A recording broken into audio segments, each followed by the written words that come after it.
when Cena and I first joined the club, there was, I guess he was already legendary status, which is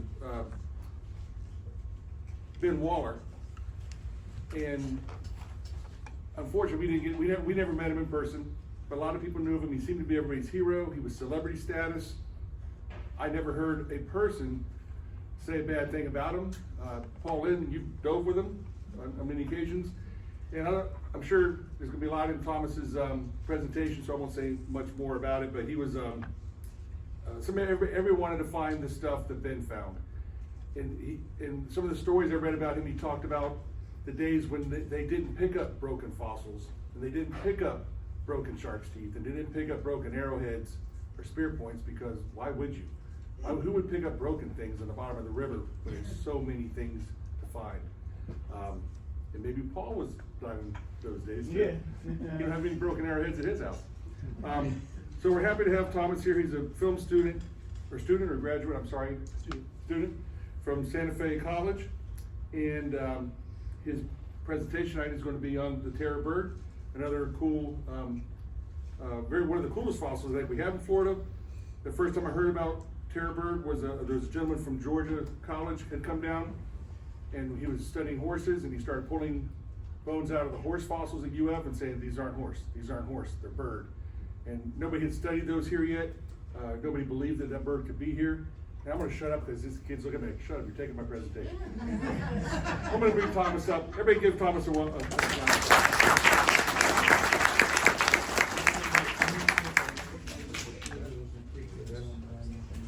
Should have shut up earlier. The lights for you? Sure. We're going on slide 7. Is it on? Between me and Lawrence, we're in my presentation. All right, so how are we feeling today, guys? Good. Wonderful. My name is Thomas. I'm a film student in the bachelor's program at Santa Fe College, multimedia production, and over the last couple of years, I've been working on a documentary, actually, about the terror bird, Titanis walleri. So I'm just here to talk about that tonight, and let's get into it. Okay, so a little bit of background. I mean, I feel like I started basically the way a lot of us. When I was a kid, I was like loving dinosaurs, all that kind of stuff. Like I really wanted to be a paleontologist. And then as I got a little older, I just kind of realized that like it wasn't 100% my passion. I just didn't really feel like going into the Swanee and having to face off against sharks. You know, that wasn't really my cup of tea. So, but I was always fascinated by paleo documentaries, especially like Walking with Dinosaurs, Walking with Beasts. You know, all the classics. You know. And like they used to be on Netflix, and I would watch them all the time when I was growing up. Like I would go with my parents at 7 a.m. every morning. I'd be like, "Hey, can I watch some dinosaur documentaries, please?" And like I would wake up and I'm like, "Okay, fine." All right. So basically, yeah, that's just what I grew up on. And you know, I was always going to the Florida Museum of Natural History, and eventually I ended up being a junior volunteer there. And I was that from 2017 to 2019. So that was about the time I was a volunteer. And in that time, I actually did some film work with the museum. I would just make movies, had these little talent shows, and I would make these short films. And like it kind of like was starting to take off like my passion for filmmaking. And I kind of realized that like the documentaries I grew up watching, like even though I was still in love with prehistory and the creatures of the past, like I really appreciated the filmmaking of these things. Like these things were really just fascinating to me. And I just really like, it kind of sparked my imagination with like how you could communicate this to an audience, and it just really became something I wanted to pursue.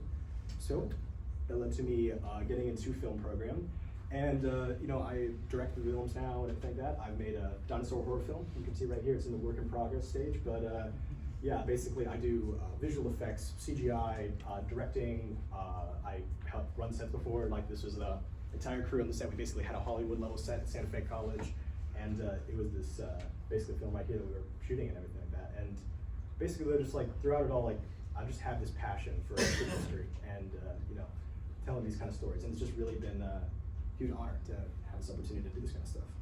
So basically, I kind of carried that with me my whole life, and then I ended up working at the Florida Museum. I actually was hired back because they saw the work I was doing on my little like short films. They're like, "Hey, do you want to come make a training video series for us?" So I ended up getting hired, and they had me like shooting these training videos for them, and I also ended up working in security there. And I was working there for the last couple of years, and that was just a really great experience, one of the best jobs I've ever had, just amazing staff, amazing people there. And I was getting to basically kind of like embrace this passion that I had had my entire life, you know, go there and like just be able to like, I don't know, you go to the museum every day and like you're seeing all the stuff that you grew up loving, and that's just the coolest thing. I mean, that was like the dream and everything like that. And I always knew like the people behind the scenes were the coolest ones. Like they were out there like digging up the fossils and everything. That was like, even though I didn't go down that path of paleontology, I just always respected it, and I was just like, that was the coolest stuff to me. And if I can ever like make a project with that kind of stuff, I want to do it. And what that led to was kind of, there was a little bit of a catalyst for what ended up kicking off this project, and it was actually the museum closing. So when the Florida Museum of Natural History closed, we got the announcement that you know, the staff would be let go, all that kind of stuff. And you know, that was going to be include myself and all my coworkers and the frontline staff, unfortunately, just for the closure. And so I realized that my time was limited at the museum, and I was like, oh, okay, well, I guess I'm going to be on my way out. And I said to myself, if I am going to be heading out, I want to go out with a bang. I want to make the project I always wanted to make. I want to be able to interview those people. I want to be able to put this project together that I've been wanting to create for years. So I reached out to the former curator of vertebrate paleontology, Dr. Bruce McFadden. I was like, hey, I want to make this documentary about the terror bird. That's my favorite prehistoric creature ever since I was a kid. Like even when I was making museums, like making movies at the museum, like I was always, like the first movie I ever made was a horror film where like the terror bird came alive and it hunted down the junior volunteers, like all Jurassic Park style. Yeah, it was something. Basically though, I just reached out to him. I was like, hey, I want to do a documentary. Would you be down to do an interview? And he said, yeah. And we ended up doing an interview. That was our first day of that.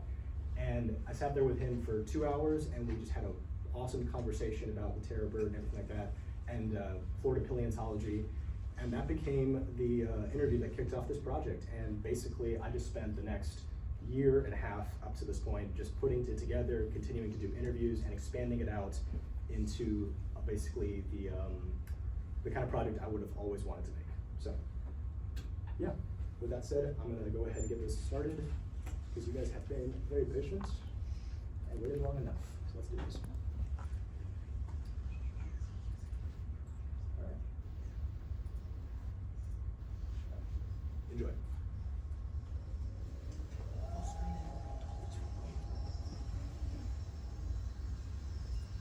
$2 million years ago, and Florida is a very different place. A world more like the African savanna than anything in the Sunshine State today. Ruled by massive megafauna and predators like something you'd see out of your nightmares. One in particular, a phantom of the past, a migrant from a lost world some 6,000 miles away. He ruled the state for 5 million years, and then suddenly disappeared. Two million years later, and Florida is now a cornerstone of the United States. A gem of the South with a unique mix of culture, people, wildlife, and environments. It is the wildlife in particular that captures many people's attention, from the glorious Everglades, the beautiful beaches, to the life-giving springs, and the infamous alligator. However, many scientists today are still fascinated with the world Florida once was, and to this day are striving to uncover its secrets. A lot of the animals that you would have recognized if we were taking a walk during the Pliocene 2.5 million years ago or 3 million years ago in Florida are no longer here today because most of them are what are called megafauna. Megafauna were large mammals, mammoths and mastodons and giant ground sloths and horses and tapirs and saber-toothed cats and direwolves. At the end of the Pleistocene, at about 20,000 years ago, a lot of these large mammals became extinct. Many of them lived in Florida. Because we have such a shallow platform, so it was a shallow sea for a very long time, so you get all kinds of marine life. And then whenever the sea levels go down and we get more land exposed, you get tons of vertebrate animals coming in, like terrestrial animals. And since it is so shallow and we have so much running water, you have rivers and the coastline, and that's exposing all of these fossils So you really could dig to like any depth in Florida and find fossils, which is not the case everywhere else. This unique geologic history makes Florida a treasure trove for paleontologists and fossil collectors the world over. Here at the Montbrook Fossil Site, paleontologists from the Florida Museum of Natural History have spent the past 10 years excavating an ancient riverbed and documenting the remarkably well-preserved specimens of Florida's wildlife from 5 million years ago. Perfect.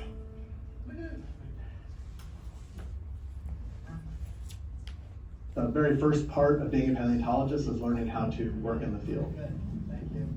What went wrong? It went right. As paleontologists, we go to the field and we collect the fossils stratigraphically as they're laid down when they died. As we dig those fossils up, we make discoveries out here in the field, although very often some of those discoveries are only made back in the laboratory. We bring the fossils back there, and then in very careful, controlled conditions, we prepare them, from the plaster jackets that we've made or the bags of fossils that we've collected. And in those more controlled conditions, once we get them cleaned up, we also make discoveries. So we'll discover new species that we've dug up, we'll find pieces of how they looked that we'd never seen before, and so on and so forth. And then finally, once the fossils are prepared, we put them into our research collections, and people from all over the world will come and study those research collections to study various parts of Earth's history. So as paleontologists, we kind of do all of those things. We collect the fossils, we prepare the fossils and make sure that they're taken care of for future generations. And then we also study the fossils to tell the history of life on this planet. That's it. Jackets, 1,000. Rats. I'm on.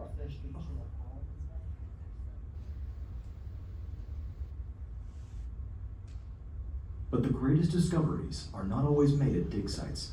Sometimes the most remarkable finds can be made with a twist of fate and being in the right place at the right time. This is exactly what happened to fossil collector and diver enthusiast Ben Waller in 1962. Ben Waller and Robert Allen were avid fossil collectors. And I knew Ben Waller before he passed. When I first came to Florida about almost 50 years ago now, they would dive the rivers and they would go diving looking for fossils.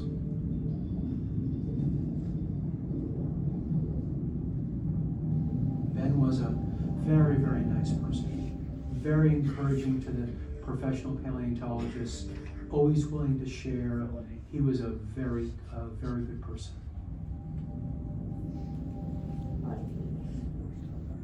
That was a long time ago. I feel like Ben and I had a special relationship. We would like animals. We would think a lot together, do things together, and have our own little world. Ben was always Ben, and he was always himself. I think he would have been considered kind of free. When we would go fossil hunting, that would be a special time, which was fun. When I think of Ben, I think of fun. While diving in the Santa Fe River, Ben Waller and his friend and fellow fossil collector, Robert Allen, discovered a small fossil that would help change our understanding of life in Florida forever.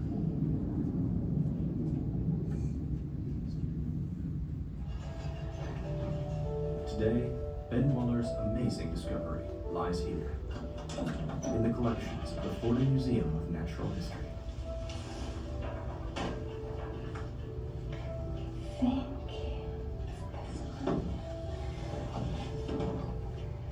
So this is the type specimen that was found by Benjamin Waller. This is the fossil of a prehistoric terror bird, one of the top predators of North America. Rachel Narduzzi, the collections manager at the Florida Museum, brings out the fossil. In her hands, she holds the first ever fossil of this species found, discovered by Benjamin Waller some 60 years ago. So this fossil is the holotype of Titanis walleri. It is the tarsometatarsus. It's the lower end of that bone. So that is pretty much the bone where then like the foot starts here. So the different toes come off from this bone. And the rest of it, you know, would have extended up to about here. So this is just the lower portion. Ben's sister, Rosalie Waller-Moore, documented his findings and life in a self-written book. She has documented just how incredible this discovery was at the time. The discovery of a creature in Florida unlike anything we had seen before. A creature not like the mammals of the Cenozoic, but rather the first true theropod dinosaur in the state of Florida. Titanis walleri belongs to a group called the Flores rocans, a family of giant predatory birds that originated in South America some 40 million years ago. After the extinction of the dinosaurs, mammalian carnivores began taking up the role of top predators across the globe. However, South America was separated from the rest of the world as its own island continent. As the Cenozoic progressed, the Flores rocans seized the opportunity to pick up where their dinosaur ancestors left off. In this lost world, these terror birds evolved into a wide range of forms, filling a multitude of different niches and becoming the apex predators of the continent. Needless to say, Ben Weller finding a South American terror bird fossil here in Florida was a huge surprise, and it helped us to further understand a mysterious event known as the Great American Biotic Interchange. 5 million years ago, the continents of North and South America would collide into one another, sparking a surge in volcanic activity and the formation of a land bridge. This created a passage called the Isthmus of Panama, in which animals from the north and south could cross over. Generally, animals from the north were more successful. However, some South American migrants did make it north, like ground sloths and giant armadillos. As far as we know, the terror bird is the only apex predator from the south to successfully integrate into the far more competitive northern environments. And as Ms. Narducci back at the Florida Museum shows, the birds were here in force, as their fossils can be found in almost every corner of the state. While most of these are fragmentary, they can be compared with other members of the Flores rocket group to give us a very good idea of what Titanis would have looked like in life. As vital as these fossils are to our understanding of the creature, they can only tell us so much. You know, it's hard to reconstruct behavior in fossils. What we do as scientists is if we have a fossil animal and we want to know how it behaved, the most likely behavior might be a modern relative. Fortunately, Titanis has plenty of those. Today, birds outnumber mammals 10 to 1. While not many of them are directly related to Titanis, several groups can tell us things about how this creature may have behaved. We can look to one group in particular, the raptors, as a fantastic analog to how the terror bird may have hunted and taken down its prey. Up in Live Oak, at the International Falconry Academy, one woman has spent her entire adult life working with these birds, and on a day-to-day basis experiences how they live and hunt. My name's Kitty Irene Carroll. I'm a masterclass falconer practicing the sport for 50 years. I started initially in Maryland and moved down to Florida in 1992 to continue with my educational bird of prey programs. Since she was 17, Miss Carroll has raised these birds and practiced the art of falconry. Falconry is basically a hunting partnership between a bird of prey and their human. The goal is to catch game. In the olden days, it was for food, but today it's for the aesthetics of the sport and the wonderful partnership that we have with each other. Okay, honey. She's so sweet. She's such a tweet. They use their vision to find their prey. A few of them use sounds, such as owls. Birds of prey have one thing that the other animals don't see. They can see in the UV range of light, the diurnal, not the nocturnal birds of prey. So an example is kestrels can see the urine trails of mice. These birds also have something in the center of the eye called a phobic, which is the high definition part of the eye. That's why birds move their heads around when they see something of interest. And it's what I call the high definition part. And it's about 20 times more acute than the human eyesight. Taking to the skies, the raptors use their strong vision and UV view of the world to find prey. While Titanis could not fly, it's very possible that it would have seen the world in a very similar way, able to spot prey on the Florida savanna from miles away. The only question is, what would be on the menu for a predatory bird this size? They would have hunted a range of animals of similar body sizes. The size of Titanis was, it probably was like a large cat, so it probably was preying on horses and camels and other medium to large size plant-eating herbivores. A prehistoric equitus grazes on the edge of the savanna, and it's being watched.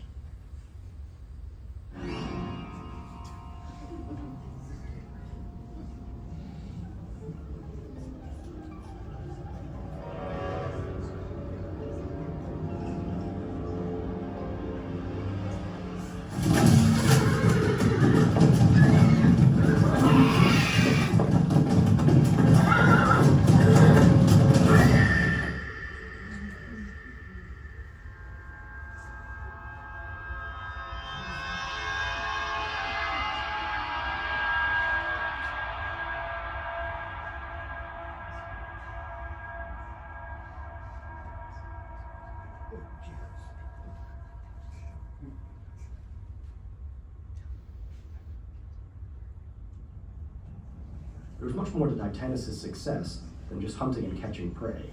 And here at the Brevard Zoo in Melbourne, Florida, there might just be clues to be found in a modern relative of the forest rocket family line. This is the red-legged Seriama, the closest living relative to Titanis walleri, and its social behavior might just be the key to understanding Titanis' success. We have two Seriamas that live here at Brevard Zoo. Their names are Beast and Sonia. They are a monogamous pair, so monogamous means that they mate for life.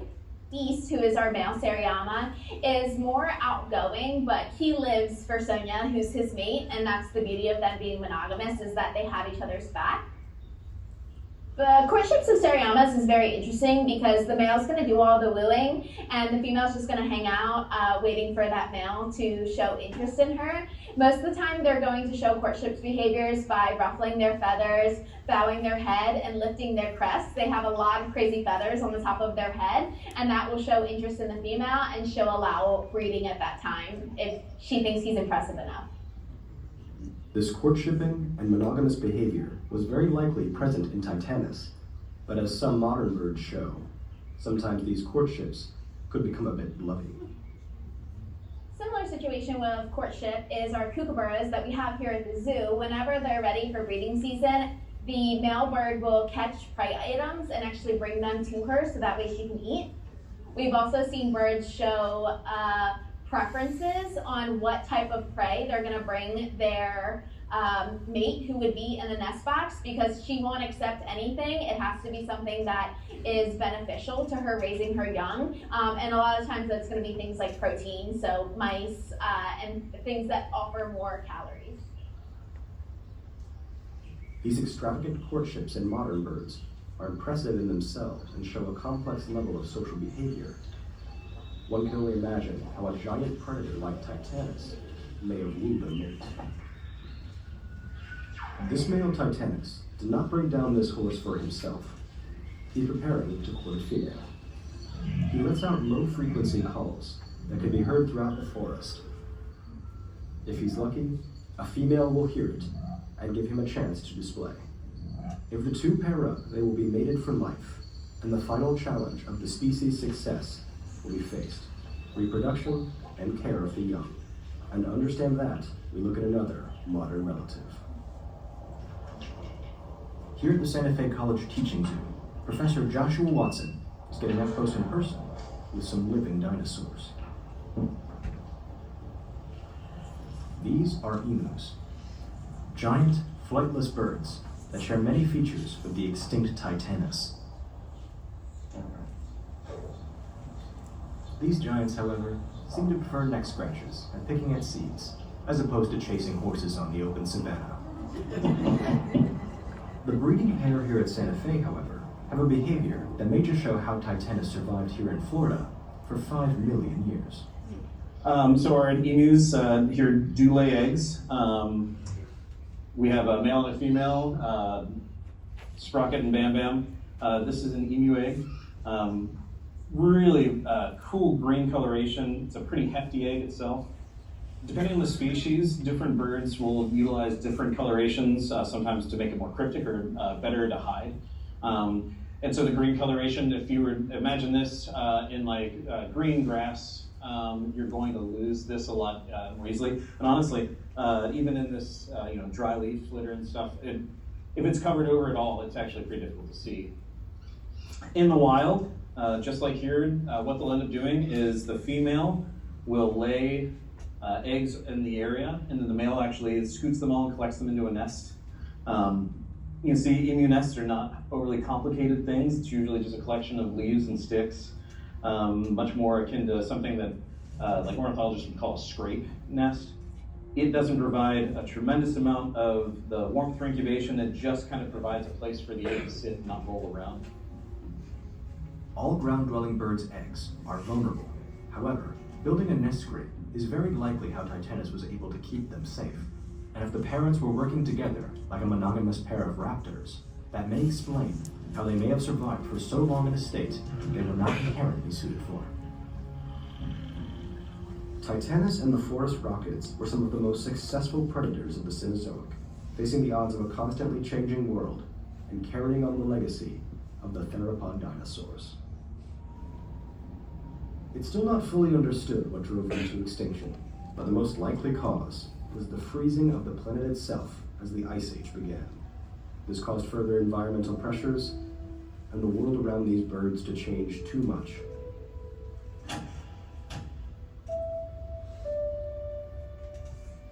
Today, the terror birds are gone, and the megafauna that surrounded them didn't follow far behind. However, as we uncover and study the past, we see the mark they left, the keys to their success, the legacy they left behind, and it might just help us to understand our place in this world. Our state has had many fascinating beasts come and go, but few as magnificent as Titanis walleri, Florida's true dinosaur.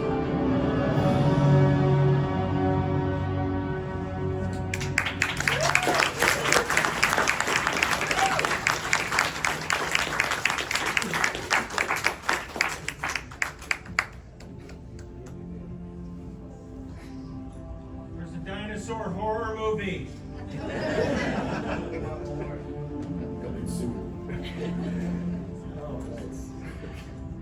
Great, that was excellent. Thank you, Yeah, guys. so good. All right. Okay. All right.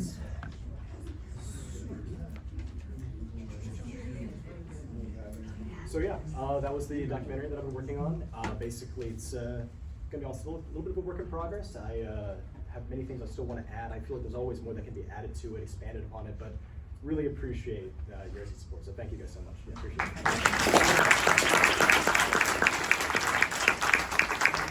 Any questions? Any questions? Any questions? Yeah. What kind of cues did you take for like reconstruction of the animal itself? Yeah, here, I can actually pull over that. Okay, so basically with the visual effects, like I do all the visual effects myself. Basically, I created a 3D model in Blender. It was actually based on a lot of things. The first and foremost thing is like, I just had this vision in my mind of how the animal was. I imagined it kind of as a creature that was very capable of running, you know, very much like a Seriama itself. And I actually reviewed it with Bruce McFadden, and he said that he really liked the Seriama-like take. You know, it's a little bit different than what the displays of the museum kind of have, but it was something that I just personally really was drawn to. And then for further visual effects, you know, I would actually go out and like, what I would do is essentially what they did in like the old documentaries, like Walking with Dinosaurs. I would shoot blank plates myself, and I would sometimes like hit twigs or whatever like that, and I would remove myself from the scene, and then I would like add in the terror bird with CGI, and like I animated it all in Blender and everything like that. And then I also created this sculpture of made out of clay of a terror bird foot, and that is actually right here. This is not clay. This is a silicone recreation of the model, and basically this is going to be practical effect shot, like what they do in the Jurassic Park movies, basically, like, you know, good for close-ups and that kind of thing. It's gonna be painted and everything like that, you know. But yeah, just kind of like some more of the visual effects kind of stuff. And I did include the sickle claw, like the raptor, yeah. Is that size accurate? Oh, it is, yeah, size accurate, yeah. Yes. That's related to the dodo bird. That's what I think when I see it. It's yeah. like it's got a similar proportion to me. Yeah, I don't think it is. I don't think they're on the same lineage. Yeah, I don't think so. But yeah, they do. Just the dodos are actually pigeons. Oh, okay. They're actually giant. They're the largest species of pigeon. Okay. So this is still work in progress? It is, yeah. So what happens if the Discovery Channel or History Channel contacts you? Are you gonna hold out for a good amount of money? I mean, you know, you have an idea in your head? Yeah. That's the first thing I'm thinking of, how much can you still get for airs this? stuff like that. I mean, I'm always thinking about that. Yeah. Yeah, it's always in my mind. I mean, like actually, WUFT from PBS, they actually have reached out to me about it, and I'm not joking actually. So they did actually reach out, and it might be showing on there potentially. It's still kind of a discussion thing going on right now. But I do kind of want to just keep working on it. I mean, that's honestly the truth of the matter. Is like I just always am like thinking like, oh, what if I just did an interview with someone about the geology of Florida and how we could talk about the limestone base and like how expand on that with the fossils. There is so much more of the interviews with like Bruce McFadden, John Block, everyone like that just did amazing. And like there's so much like that they touched upon. There's interview subjects I've interviewed that aren't even in this cut. And like I would just be down to continue this into like a full-on hour and a half one, like the documentaries that I grew up on. Yeah. Yeah. Mm-hmm. Yes. How did you do the horsing? Oh, the horsing, yes. So this right here, my aunt actually runs a horse veterinary clinic, and basically for this one, no horses were harmed in the making of this film. So basically, what happened was my cousin essentially came out, and she has this horse. She has a great connection with it and everything like that. And all we did was literally just had her, like my cousin just ran around the yard, and she would follow her. Basically, she would run around in circles, and at one point she did some weird thing where she like lifted up and kicked, you know. And I was like, "What are you doing that?" And basically, I just went through frame by frame and moved her in the running shots. It took a lot of work, but basically then I composited that into landscape footage of like Payne's Prairie I got, San Velasco, all that kind of stuff, and then of course animated into Terror Bird. Yes? I had no idea that there were that many samples of this bird's fossils. And it was stated that they were found all over. Most of them North Florida. So yes, most of them are North Florida. I will be honest, there was a bit of a misconception there. I just made a mistake. This is from a little bit of an older narration. I've been updated and told that there actually are not that many fossils of Titanis, but 42 in collections. It's 42 in collections, yes.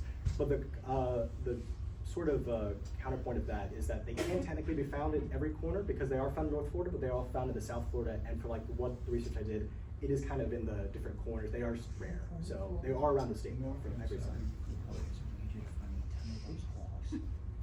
Any other questions? Yes. So pre-Ice Age. I just want to say it's very cool. Thank you. Thank you so much.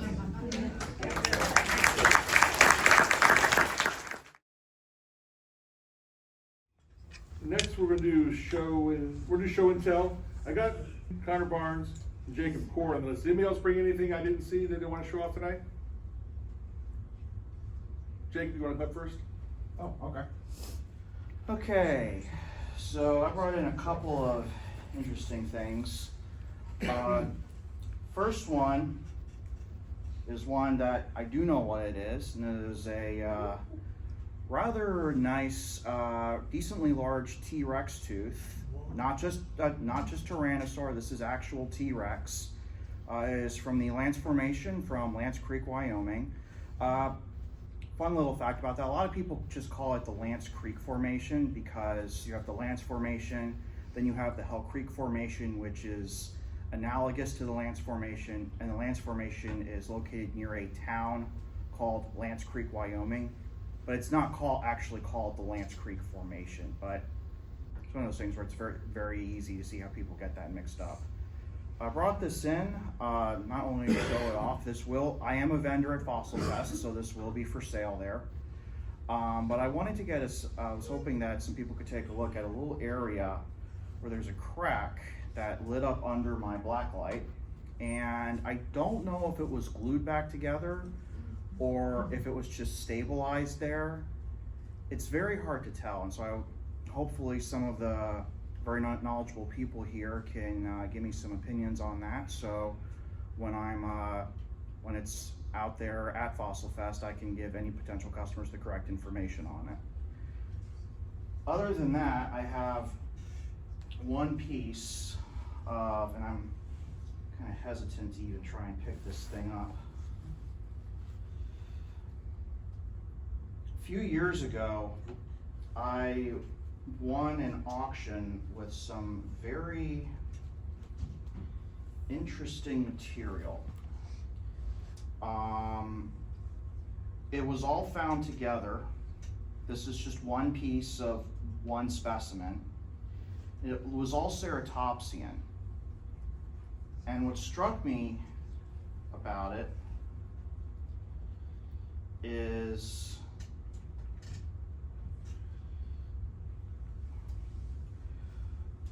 well, the overall shape is very straight. It seems like it's a complete piece, like both sides are complete. And it has blood grooves all over it, all across the edges on both sides, which tells me that this is probably from a ceratopsian skull. Now, normally when I think of something like this, where the blood grooves are going all the way around, I'm thinking, okay, horn. The thing is, it's kind of flat for a horn, especially compared to the usual stuff, which those people who have seen me at my booth at Fossil Fest in previous years saw a Triceratops horn that was nice and fat that I had on a metal stand out there. So I've been trying to figure out what's going on with this, because I have two nearly complete pieces that are about this long that are like this. This is part of one. And the closest thing I could get is that they were both brow horns, but I can't figure out why they're so flat.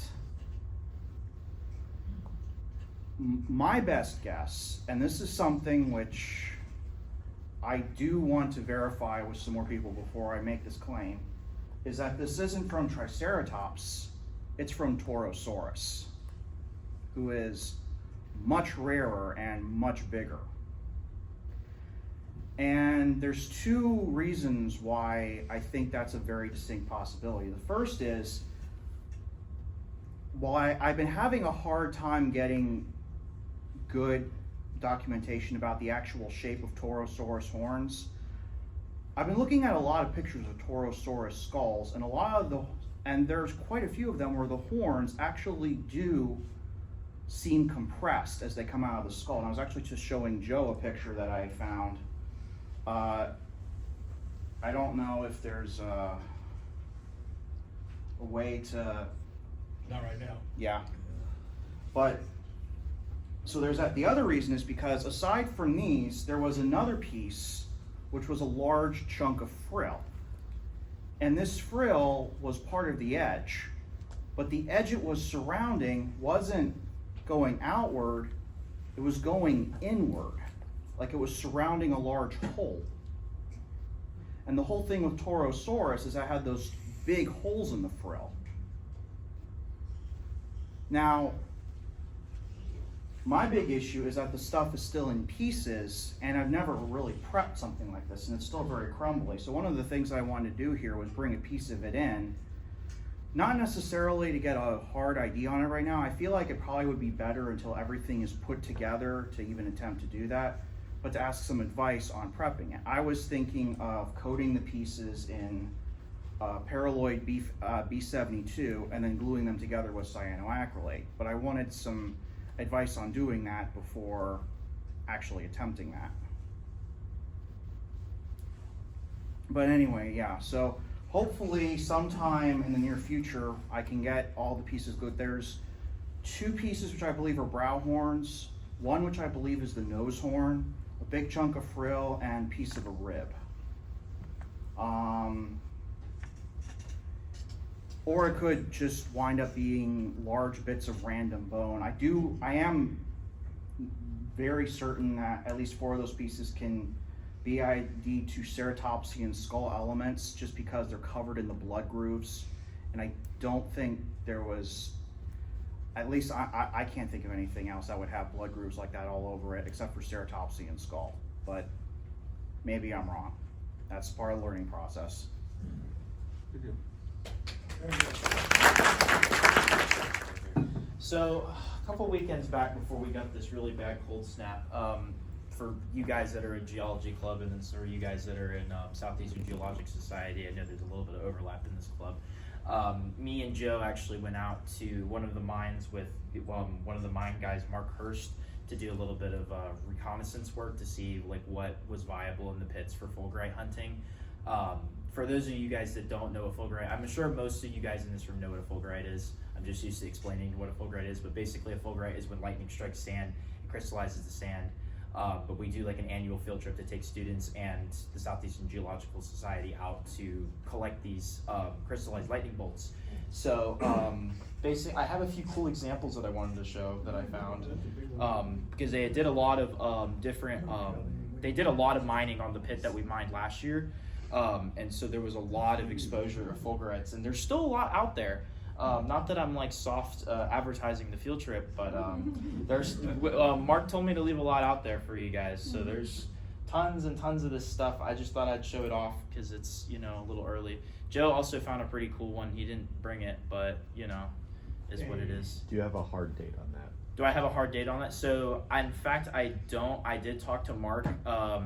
So originally we were thinking it was going to be March 7th, but I actually just recently talked to Mark this week, and he said that we don't have solid confirmation on that date yet because he's still waiting on confirmation from his higher-ups. So eventually at some point I'll send all that information out, and then Casey Albritton, who's the president of the Southeastern Geologic Society, will send that out to everybody.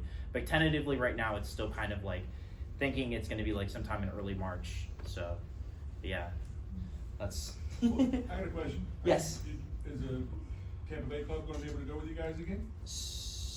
Tampa Bay Club, like The Fossil Club has gone with you guys before. into the fulgurite mine? Yeah. So technically you can. I think that would have to be something that you'd have to figure out with the Southeastern Geologic people, because we usually, the way that we do it is we just tag along with them under their student membership thing that they do on their website. So we kind of are there with them, which is like, I don't know, but that's... We know Mark.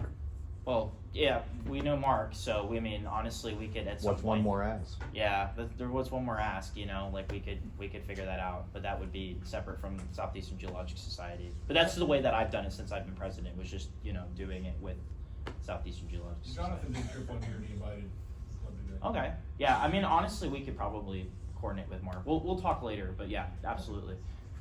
So, thank you.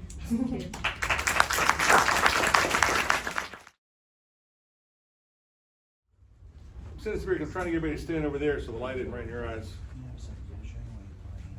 Stay over there so the light isn't shining on you. It ruins everything. Hello, everyone. First of all, cool fossil stuff. Of course, when we heard that it was going to be about one of my favorite prehistoric birds, we had to bring some drawings in. We got two in to do. Who's the star of tonight? Titanis walleri. We named her Trudy. An interesting fact is that the book that Katura got inspiration from this picture from was one of the older books that showed Titanis with those tiny T-Rex arms that it was once thought to have. But of course, she drew it accurately with small wings. I mean, a giant killer bird with T-Rex arms is creepy and scary. I think a real Titanis would be scary enough. When I first saw a Titanis skeleton the time when we went to the Florida Museum of Natural History, it proved to be one of my favorite skeletons they had there. I just hope when they finish all the renovations there, they do the new skeletons their justice. But believe it or not, Titanis was not the first terror bird to come into North America. Millions of years ago, from the Eocene to the Miocene period, a similar size cousin once roamed Midwestern North America. This is Bryant Abathornis. There are several species of this bird. This one is B. growliter, which some of you might know used to be mistaken for a vulture called Neocathartes. Now, this one was only stood around over 2 feet tall, but the larger ones could stand up to 5 to 6 feet tall, the same as Titanis. And like Joe said, there was plenty of mammalian competition for these birds back then. Bear dogs, entelodonts, and false saber-toothed cats. And so the fact that there were predatory birds and even giant birds like the plant-eating Gastornis that survived alongside these giant mammals proves that dinosaurs were still doing very well for themselves, even though it was the age of mammals.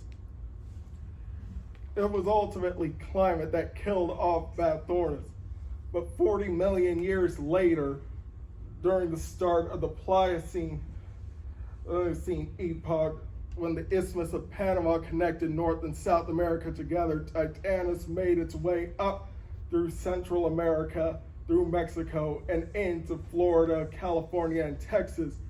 And so basically it was redoing the same thing that its distant cousin Bathornis was doing millions of years earlier.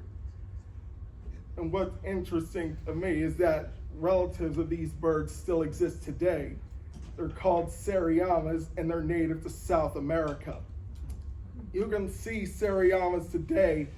If you go to Zoo Tampa, they have them in the large aviary in there, and they're pretty interesting birds. They have a sickle claw on their second toe, just like dromaeosaur raptor dinosaurs. And it's thought that terror birds like Titanis would have run with their second toe raised up off the ground, just like dromaeosaurs would have done.